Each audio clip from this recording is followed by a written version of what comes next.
Bab 333. Pedang Mimpi. Menipunya. Perasaan pertama yang dirasakan Mileye adalah Dewa Agung Erlu sedang mengejeknya. Namun, Dewa Agung Erlu berkata lagi, "Kamu bisa mencobanya." Mileye berkata dengan sungguh-sungguh, "Kenapa tidak menggunakan menara saja untuk menaklukkannya?" Dewa Agung Erlu berkata dengan suara rendah, "Kalau kecerdasannya tidak bangun, tidak masalah menggunakan menara itu. Tapi jika sudah pulih sedikit, jika kamu melakukannya dengan paksa, maka mungkin kamu yang akan pertama mati." "Kenapa?" Mileye sedikit bingung. "Karena kamu tidak bisa mengalahkannya." Mileye menipu. Mileye berjalan mondar-mandir di dalam aula. Sial, bagaimana dia bisa menipunya? Apakah dia pikir pihak lain ada Linsi yang bisa dengan mudah dibujuk? Selain itu, orang tua itu memandang Mileye, "Apa yang sedang kamu lakukan?" Mileye menggelengkan kepalanya, "Sakit kepala. Aku akan pergi terlebih dahulu." Orang tua. Pada saat ini, Mileye tiba-tiba menghadap orang tua itu. "Apakah kamu pernah berhubungan dengannya?" Orang tua itu menggelengkan kepalanya, "Aku belum pernah berhubungan dengannya sebelumnya, tetapi aku bisa merasakannya di dalam kegelapan." Di dalam kegelapan. Mileye mengerutkan keningnya. Apa sebenarnya aturan Tao kedua ini? Jika ingin menipu pihak lain, maka dia harus membiarkan pihak lain muncul terlebih dahulu. Dan jika menara penjara alam digunakan, kemungkinan besar lawan akan mengambil tindakan pencegahan, dan jika lawan benar-benar menyerangnya, maka masalahnya akan sangat besar. Setelah beberapa saat terdiam, kata bumi diam-diam mengembun di antara alis Mileye. Aturan Tao bumi. Ini semua adalah aturan Tao, seharusnya mereka saling mengenal, kan? Pada saat ini, kekuatan misterius tiba-tiba menghantam Mileye. Sebelum Mileye bisa bereaksi, dia telah menabrak dinding di kejauhan. Seluruh dinding bergetar dengan hebat. Sebelum Mileye berdiri, tiba-tiba, dia merasa kantuk datang, dan hendak tertidur. Pada saat ini, suara teriakan marah tiba-tiba terdengar dari dalam benaknya, "Bangun!" Mileye seperti diguyur oleh air dingin, dia tiba-tiba tersadar, dan setelah sadar, keringat dingin muncul di dahi Mileye. Takut. Karena pada saat itu, intuisi mengatakan kepadanya secara langsung bahwa selama dia tertidur, dia mungkin tidak akan bisa bangun lagi. Dan pada saat itu, dia juga merasa ada sesuatu yang hilang dari dalam tubuhnya. Mileye bertanya dengan suara yang dalam, "Kekuatan macam apa itu?" Setelah hening sejenak, Dewa Agung Erlu berkata, "Kamu akan mengetahuinya di masa depan." Mileye bertanya lagi, "Kenapa ia menyerangku saat aku menggunakan aturan Tao bumi?" Dewa Agung Erlu berkata dengan suara rendah, "Terdapat 9 aturan Tao di dalam menara. 9 aturan Tao ini dari awal sudah berada di dalam menara. Beberapa dari mereka rukun, dan beberapa dari mereka tidak rukun. Jelas, bumi ini tidak memiliki hubungan yang baik dengannya." Raut wajah Mileye terlihat masam. "Ada apa? Apakah masih ada dendam di antara aturan Tao ini?" Jika semua aturan Tao berkumpul di masa depan, jangan-jangan seluruh menara penjara alam akan hancur. Mileye menarik kembali pikirannya dan bertanya lagi, lalu apakah dia memiliki dendam dengan aturan Tao ruang hampa? Dewa Agung Erlu berkata dengan suara rendah, "Aku tidak tahu. Bukankah kamu akan mengetahuinya jika sudah mencobanya?" Raut wajah Mileye terlihat sangat masam. "Mencoba? Jika ada dendam, bukankah nyawanya akan melayang?" Tapi dia akhirnya memutuskan untuk mencobanya, dan segera, aturan Tao ruang hampa muncul di antara alisnya, dan saat ini, tidak ada pergerakan. Melihat adegan ini, Mileye menarik napas lega.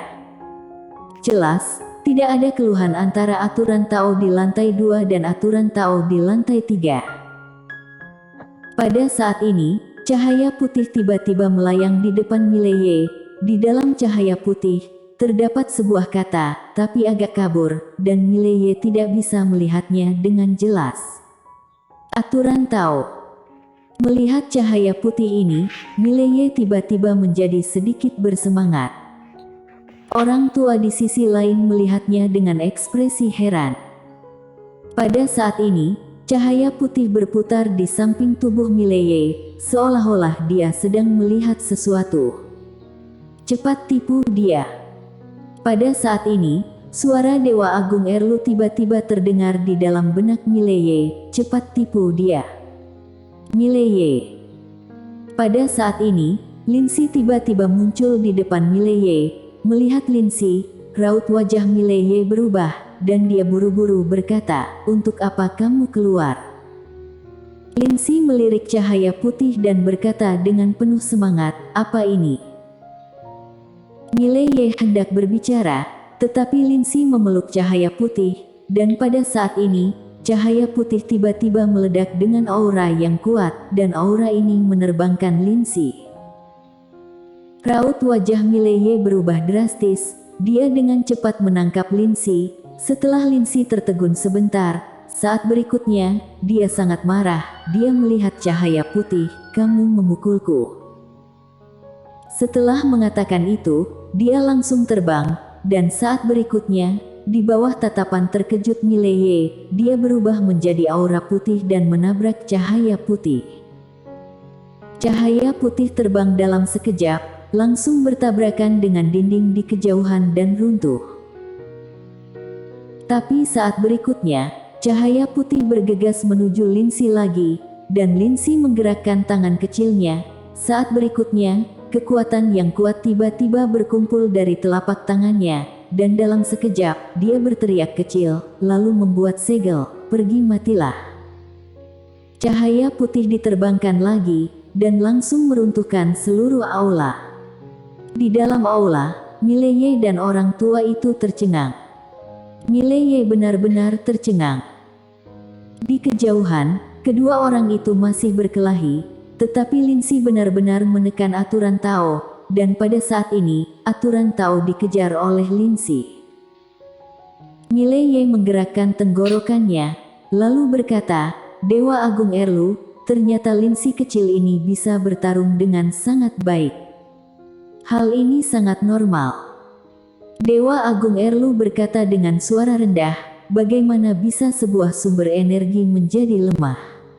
Selain itu, jangan katakan padanya bahwa dia sangat pandai berkelahi, jika tidak, kamu akan tamat di masa depan." "Tidak berani, tidak berani." Mileye buru-buru menggelengkan kepalanya, bagaimana mungkin dia berani memberitahu Linsi bahwa dia pandai berkelahi? Karena Linsi saat ini jelas tidak memiliki konsep tentang kekuatannya sendiri, sederhananya, dia sendiri tidak tahu bahwa dia sangat pandai bertarung.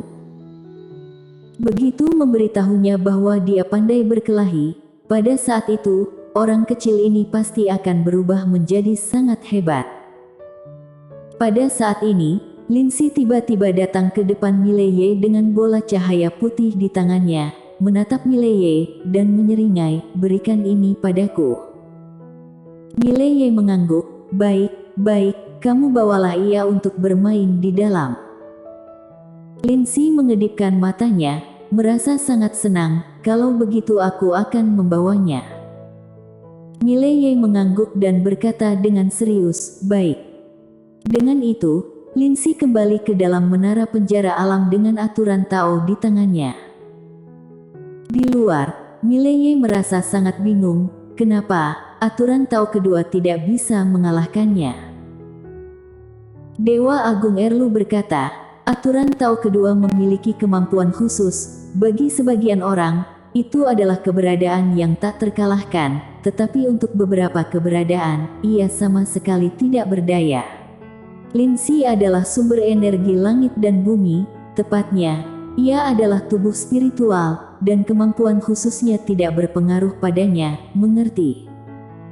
Mendengar ini, Mileye langsung mengerti. Terus terang, Lin Siteah mengalahkan aturan Tao di lantai 2, tapi mungkin ia tidak bisa mengalahkan aturan Tao bumi dan aturan Tao ruang hampa. Tidak peduli bagaimanapun juga, dia berhasil mendapatkan aturan Tao kedua ini. Mileye berbalik dan pergi, dan pada saat ini, orang tua yang berada tidak jauh darinya tiba-tiba berkata, "Apakah kamu sudah mendapatkannya?" Mileye berbalik menghadap orang tua itu dan berkata sambil tersenyum, "Aku hanya membiarkannya kembali ke pemilik aslinya." Setelah mengatakan itu, dia hendak pergi. Orang tua itu berkata lagi, "Teman kecil, tunggu." Mileye berhenti, "Apakah ada yang salah?" Orang tua itu ragu-ragu sejenak, lalu berkata, "Aku berkorban terlalu banyak untuk mendapatkannya." Saat berbicara tentang ini, raut wajahnya tampak sedikit rumit. "Aku ingin bertanya padamu, apa sebenarnya benda ini?" Mileye tersenyum dan berkata, "Semacam jimat, adapun untuk apa, aku benar-benar tidak mengetahuinya dengan jelas." Orang tua itu sedikit mengangguk, dimengerti. Mileye tersenyum dan berkata, "Selamat tinggal." Setelah dia selesai berbicara, dia hendak pergi, dan pada saat ini, orang tua itu berkata lagi, "Tempat ini adalah tempat terlarang Changyu, dan di belakang ini adalah tempat Sekte Changyu berada. Meskipun Sekte Changyu telah dihancurkan, namun formasi pelindung Sekte Changyu masih berjalan secara otomatis. Jika kamu dapat memecahkannya, maka kekayaan di dalam Sekte Changyu akan menjadi milikmu." Sekte Changyu. Mileye sedikit mengernyit, "Aku belum pernah mendengarnya." Orang tua itu tersenyum dan berkata, "Itu adalah sekte yang pernah berdiri pada tahun-tahun sebelumnya." Mileye ragu-ragu, lalu berkata, "Seberapa kuat sekte Changyu ini?" Sejujurnya, dengan kekayaannya saat ini, dia benar-benar meremehkan kekuatan umum ini. Jika itu hanyalah sebuah sekte kecil, dia tidak ingin membuang-buang waktu. Orang tua itu tersenyum dan berkata, "Sekte Changyu ini sudah sangat tua sekali. Pada saat itu, ia menempati urutan kedua setelah Perkumpulan Pelindung Dunia, Sekte Changjian, dan Komunitas Misteri, dan ketika ia berada di puncaknya, ia sebanding dengan kekuatan ini." Mendengar ini, hati Mileye tiba-tiba tergerak. Dia tidak tahu seberapa kaya Perkumpulan Pelindung Dunia, tapi dia tahu betapa kayanya Sekte Changjian. Hanya dengan pedang di makam pedang tanah saja sudah sangat menakutkan. Dan Sekte Changyu ini tidak disangka bisa dibandingkan dengan Perkumpulan Pelindung Dunia, yang pasti tidak sederhana. Mileye berkata sambil tersenyum, "Tolong senior bawa aku pergi ke sana." Orang tua itu melirik Mileye, lalu membawa Mileye keluar dari aula.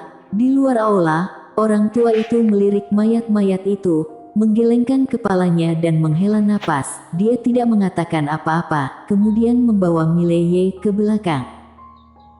Setelah berjalan beberapa saat, sebuah gerbang gunung besar muncul di depan Mileye.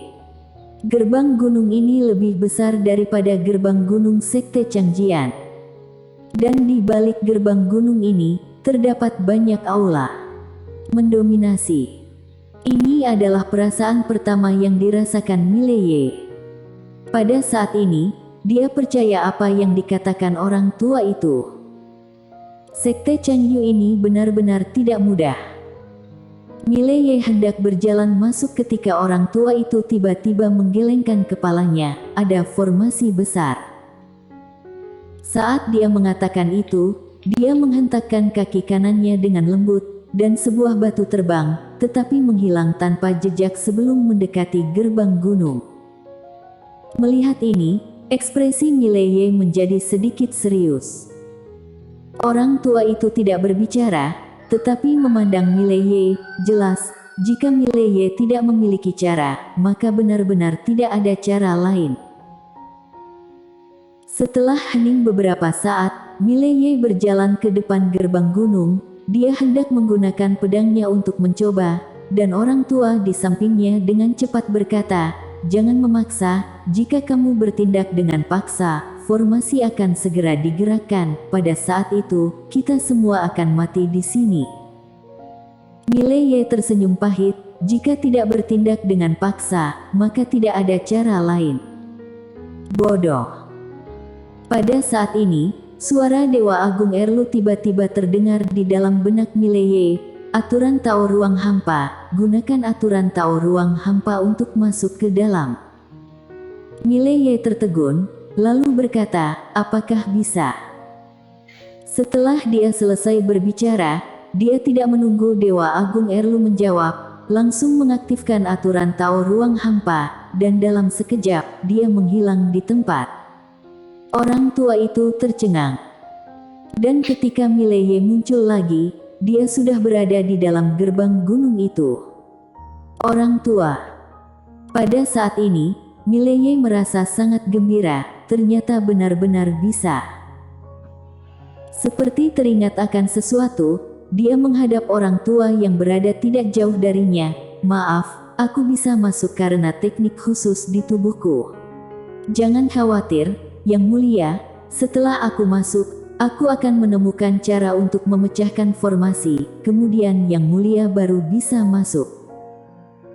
Jika dia memberi aturan Tao ruang hampa pada orang tua itu juga bisa masuk, tetapi dia tidak akan memberikan aturan Tao ini kepada orang luar. Orang tua itu sedikit mengangguk, "Dimengerti, harap kamu berhati-hati."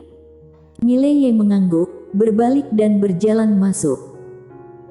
Setelah berjalan untuk waktu yang lama, ekspresi Mileye berangsur-angsur menjadi serius, karena dia melihat beberapa entitas di sepanjang jalan. Mayat-mayat ini tidak terluka, mereka terlihat sangat damai, seolah-olah sedang tidur. Langkah Mileye berhenti dan bertanya dengan suara berat, "Senior, kemampuan khusus apa yang dimiliki oleh aturan Tao kedua ini?" Dewa Agung Erlu terdiam selama beberapa saat, lalu berkata, "Kekuatan mimpi, ia bisa memasuki mimpi orang dan membunuhnya secara diam-diam." Mileye tercengang, kemudian tanpa sadar berkata, "Kalau begitu jika aku memadatkannya menjadi pedang, bukankah itu bisa menjadi pedang mimpi?" Bersambung.